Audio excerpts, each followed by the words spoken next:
Comme à notre habitude, grande interrogation. Mali, affaire des mercenaires ivoiriens. Abidjan retrouve-t-il la lucidité? Nous nous interrogeons. Mali, affaire des mercenaires ivoiriens. Abidjan retrouve-t-il la lucidité? Nous nous interrogeons encore aujourd'hui.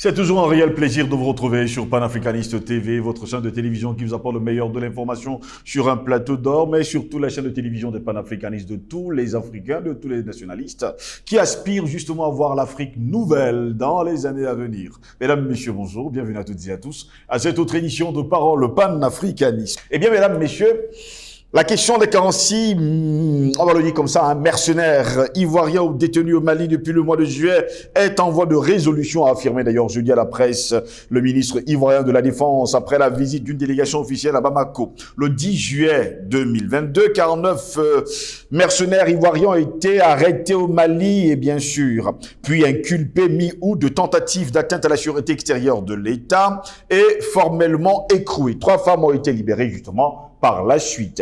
Abidjan assure que ces soldats étaient en mission pour l'ONU dans le cadre d'opérations de soutien logistique à la mission des Nations Unies. Au Mali, MINUSMA exige leur libération, une demande appuyée par les chefs d'État ouest-africains lors du dernier sommet de la communauté économique des États de l'Afrique de l'Ouest, CEDEAO, qui avait fixé d'ailleurs un ultimatum au 1er janvier sous peine de nouvelles sanctions contre le Mali. Mais voilà, sur les cartes justement qu'on avait découvertes sur ces personnes déclarant être, on va le dire ainsi, des soldats ivoiriens, il y avait des cuisiniers, il y avait des vendeurs, des vendeuses, il y avait des électriciens, il y avait des hommes d'affaires. Étaient-ce réellement des soldats? Nous le savons tous, non. Ils étaient des mercenaires à la sorte de l'Alassane Dramane Ouattara qui avait pour but de déstabiliser le Mali.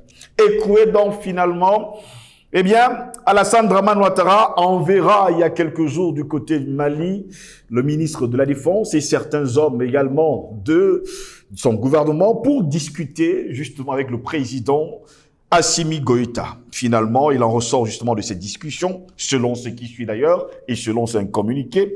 Il déclare, je cite, « Nos discussions ont pu permettre d'aboutir à la signature d'un mémorandum d'accord pour promouvoir la paix et œuvrer au renforcement des relations d'amitié entre les deux pays », a-t-il ajouté. Le ministre togolais des Affaires étrangères, Robert Dussé, dont le pays assure la médiation dans cette affaire, était également présent ce jeudi à Bamako. Il s'est dit heureux d'être témoin et co-signataire d'engagements que les deux parties ont pris à Bamako. Une question cependant, est-ce que Bamako va libérer justement ces 46 mercenaires qui étaient venus déstabiliser le pays? En tout cas, nous nous interrogeons seulement. Mali, affaire des mercenaires ivoiriens, Abidjan retrouve-t-il la lucidité? En tout cas, pour nous, la lucidité était de reconnaître que ces hommes et femmes étaient des mercenaires. Pour répondre à nos questions, nous sommes avec Patient Parfendome, homme politique et panafricaniste. Il est avec nous encore ce matin. Patient Parfendome, bonjour, bienvenue à vous.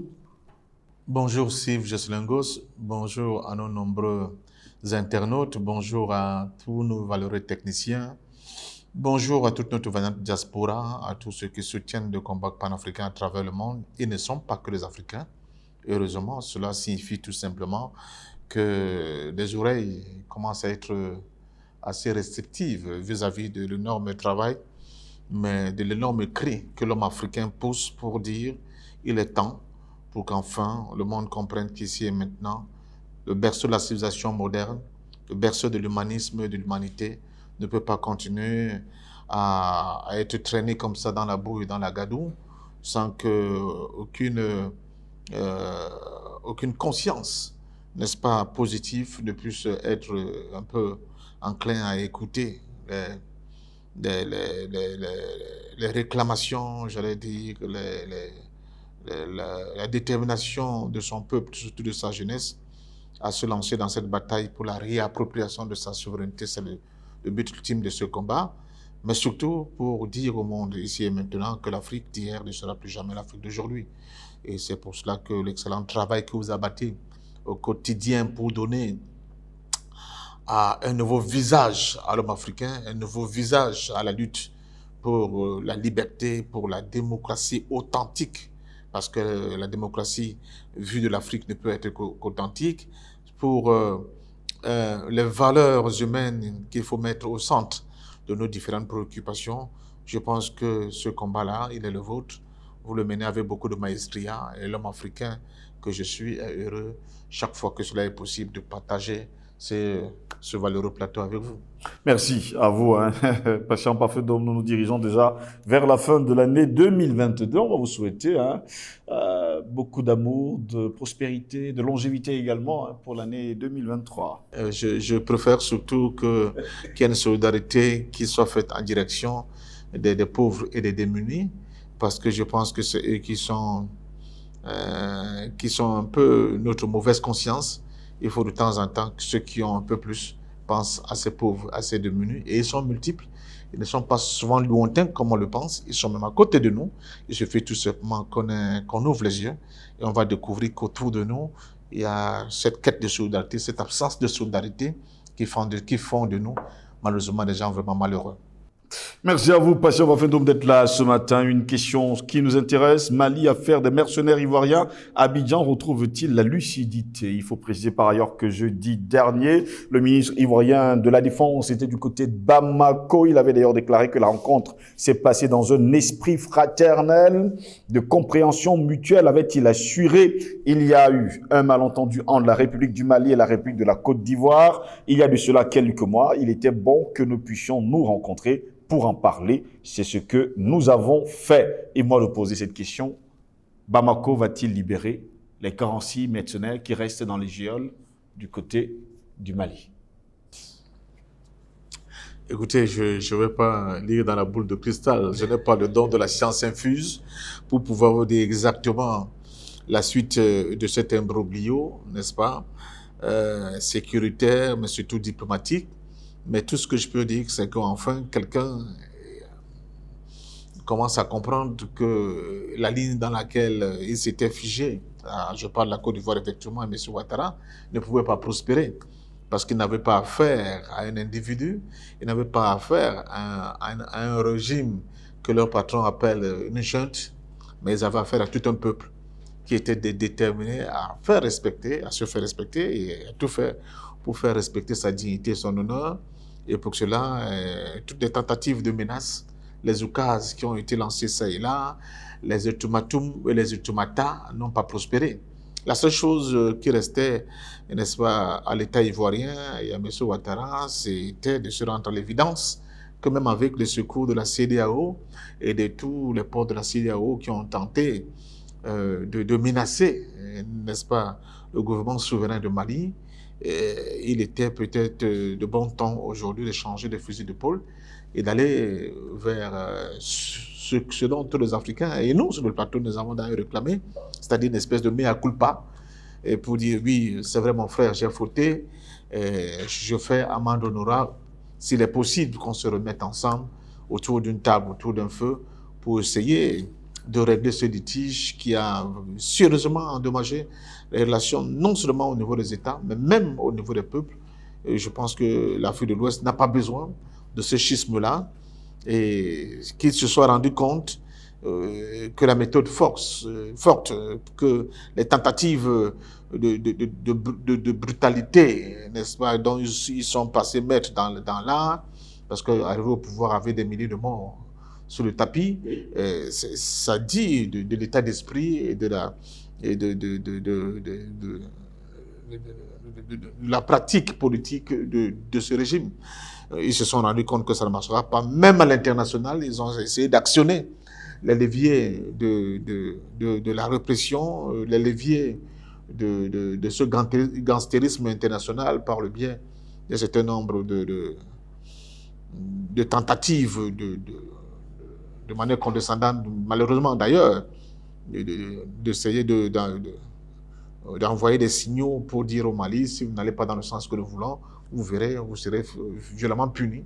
Le Mali a résisté et vous vous souvenez de cet excellent discours du vice-premier ministre par intérim, Abdoulaye Maïga, oui, du haut de la tribune de l'ONU. Je crois que là, ceux qui ont compris qu'effectivement, il n'était plus question pour le Mali de reculer. Le Mali était décidé de se faire respecter et il fallait plutôt aller vers d'autres solution. Mais il faut aussi se l'avouer, je pense que les soutiens de la Côte d'Ivoire dans la sous-région se sont soit effrités, soit eux-mêmes se trouvent dans des difficultés. Vous avez au sein de la CEDEAO 3 pays d'ailleurs majeurs, il y a le Mali, il y a la Guinée-Conakry, il y a le Burkina Faso, qui ne l'entendent plus de cette oreille, qui ont tourné le dos à la Côte d'Ivoire et à M. Alassane Ouattara, mais vous avez aussi son principal allié, Nana Akufo-Addo, de Ghana, qui est en difficulté politique aujourd'hui en interne, Oui. dont les soutiens et les leviers que M. Ouattara pouvait compter pour continuer à les actionner. Je n'oublie d'ailleurs pas même Macky Sall du Sénégal, qui lui aussi n'est pas dans ses aises. À partir de ce moment-là, je crois que la seule manière pour éviter cette honte qu'aurait pu produire ce procès, la seule manière d'éviter que les éclaboussures de ce procès puissent complètement déteindre sur l'agenda interne de M. Ouattara, il fallait tout simplement aller vers la voie de la négociation. Maintenant, qu'est-ce que cela va donner en termes de résultats? Est-ce qu'on va libérer, n'est-ce pas, ces mercenaires comme ça à perte et profit? Est-ce qu'il y aura des compensations en termes de deal avec la Côte d'Ivoire? Qu'est-ce qui va se passer? On ne sait pas très bien. Vous savez qu'il y a un ancien Premier ministre malien qui se balade encore entre Abidjan et Paris et qui a passé son temps souvent à avoir des déclarations plus ou moins outrageantes vis-à-vis des nouvelles autorités maliennes. Est-ce qu'il fera les frais de ce gentleman agreement entre voilà, donc tout est possible, mais ce qui est sûr, là, nous avons vu que quand un peuple est décidé, quand un peuple soutient son gouvernement, et quelles qu'en soient les formes que peuvent prendre les différentes menaces contre ce peuple-là peut résister et permettre à son gouvernement, à sa prééminence institutionnelle et diplomatique, n'est-ce pas, de garder la dragée haute et de tenir tête à qui que ce soit. C'est la démonstration que vient de nous faire le peuple malien et son gouvernement aujourd'hui. Que devient l'ultimatum d'Alassane Dramane Ouattara qui déclarait au fond qu'il fallait libérer ces 46 mercenaires avant le 1er janvier 2023? Oui, d'ailleurs, je pense qu'ils ne seront pas libérés avant le 1er janvier 2023 pour lui démontrer qu'effectivement, ce n'est pas lui qui tenait les manettes dans cette affaire. Et puis, deuxièmement, tout au début, il a dépêché. Le ministre ivoirien de la Défense. De la Défense, et le Premier ministre Hachi a été obligé de se fendre d'un communiqué pour dire que bon, maintenant, ça va être par les voies de la négociation qu'on va essayer de résoudre cet imbroglio, n'est-ce pas, diplomatique et sécuritaire. C'est tout dire. C'est-à-dire, écoute, le roi s'est dénudé, mais il ne veut pas nous le dire ouvertement. Il est complètement nu. Il n'a plus de valeur. Les menaces n'ont pas prospéré.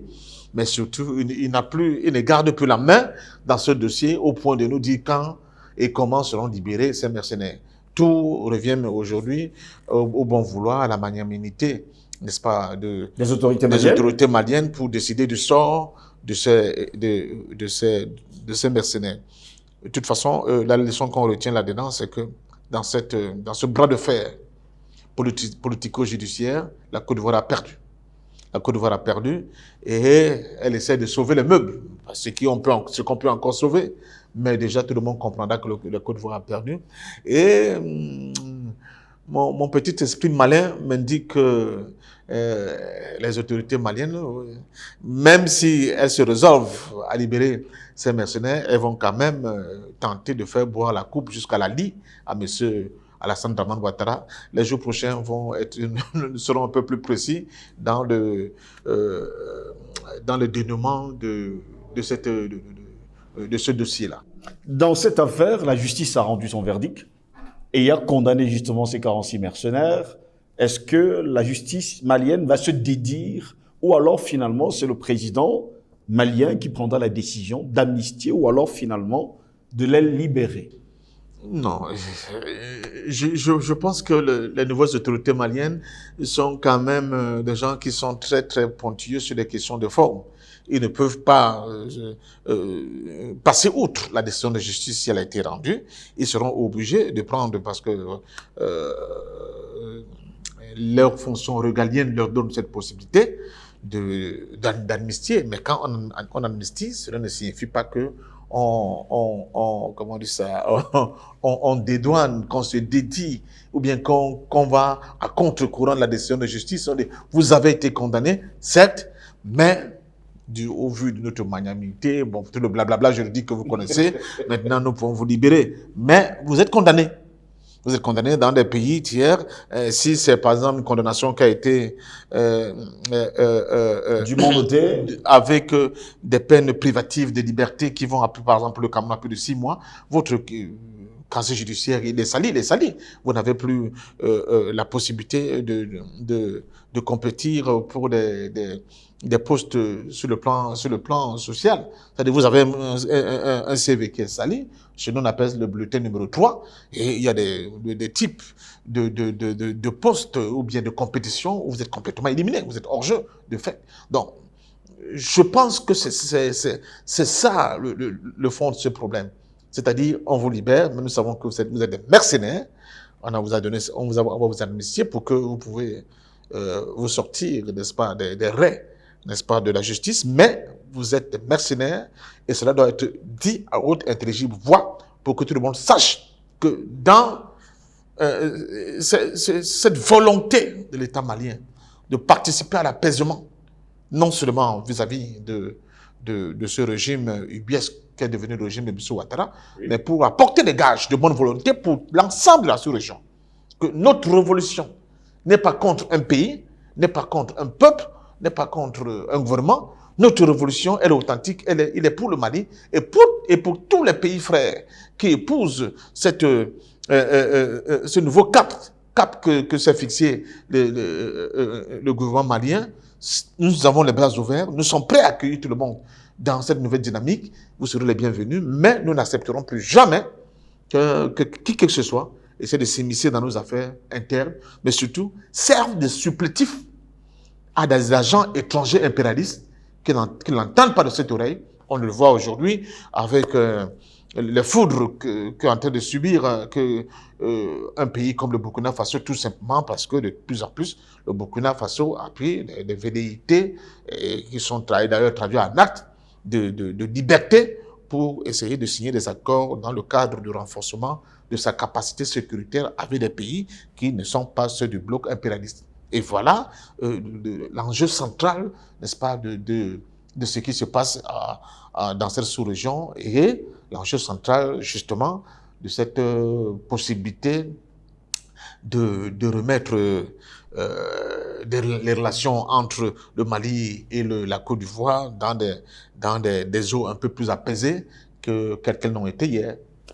Patient Parfum d'Homme, chaque année, les chefs d'État africains prennent souvent la résolution de libérer, de prendre, je ne sais pas comment on appelle souvent cet acte, de dire justement au ministre de la Justice de libérer certains prisonniers. Et nous savons pertinemment que le ministre Alassane Dramane Ouattara a plutôt envoyé un ministre de la Défense, on va le dire ainsi, au Mali. C'était le 22 décembre, puisqu'il ne manque plus que quelques jours avant la fin d'année. Les chefs d'État prennent souvent cette résolution pour montrer leur magnanimité à l'endroit justement de ces prisonniers. Était-ce justement pour cela que Alassane Dramane Ouattara a envoyé justement un émissaire, surtout de la Défense, pour discuter en espérant qu'avant la fin d'année, ces derniers pourraient libérer les 46 mercenaires? Non, je ne pense pas. D'ailleurs, ces libérations interviennent dans un cadre interne, pas dans un cadre d'État à État. Non. Et plus premièrement. Deuxièmement, M. Alassane Ouattara est pris dans son propre piège. Il est allé avec beaucoup de déclarations à l'emporte-pièce de manière intempestive à la limite. Avec des ultimatums, les ultimata à répétition. Oui. Si ceci n'est pas fait, ceci va arriver, la deadline. On a même poussé le bouchon jusqu'à tenter de mettre en place une task force de l'Afrique au niveau de l'Afrique de l'Ouest pour combattre soi-disant les coups d'État, mais dont nous savons pertinemment que le premier ennemi, le premier target était le Mali. Donc, ils ont tout essayé. Mais face à chaque initiative, n'est-ce pas, belliqueuse Et quand l'État malien a eu une position tellement tranchée que ces initiatives ont été contre-productives. Et on peut bien se poser la question, sur le plan moral, de la validité, n'est-ce pas, de cette demande-là. D'autant plus qu'on sait que M. Ouattara lui-même, à l'heure où nous parlons, dans son propre pays, il continue de détenir innocemment des gens depuis la crise post-électorale de 2011. Des militaires sont encore en prison. Des hommes simples sont encore en prison. On en libère certains à compte-gouttes, surtout ceux qu'on sait qu'en réalité sont devenus blocs humains. On les libère tout simplement pour qu'ils aillent mourir entre les mains de leur famille. On continue d'arrêter des acteurs de la société civile. Madame Pucheroun Balé, elle est en prison tout simplement parce qu'elle aurait fait une visite, n'est-ce pas, pour comprendre de quoi il s'agit au niveau du Mali. À son retour, elle est cueillie à l'aéroport, elle se retrouve aujourd'hui en prison. Mais mieux. Des jeunes diplômés du supérieur, des docteurs, n'est-ce pas, ceux qui ont été, la Palme Académie des doctorats, plus d'une vingtaine, qui ont manifesté le fait qu'ils ne comprennent pas pourquoi ils sont au chômage, alors qu'ils se sont donnés à fond pour pouvoir cueillir ce sésame. Qu'est-ce qui s'est passé? On les a arrêtés, une bonne partie d'entre eux se retrouvent à la MACA, à la maison d'arrêt et de correction d'Abidjan.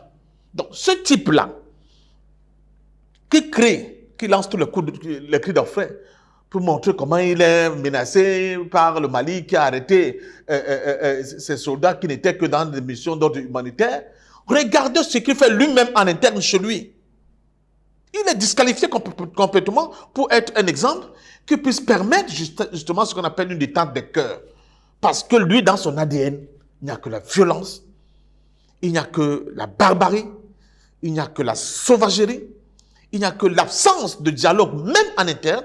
Il ne peut donc pas se présenter comme un apôtre de quelqu'un qui veut une détente sur le plan de la sous-région en allant dans cette direction-là. Qu'il commence d'abord par nous donner l'exemple, en produisant en interne des conditions d'un véritable dialogue national. Il a fini par criminaliser la contestation pacifique de son pouvoir et avec une violence inouïe. Donc, je crois que c'est des espèces de flibusterie et de fourberie politique qui ne doivent pas avoir de place aujourd'hui sur notre continent. Parce que tout le monde voit.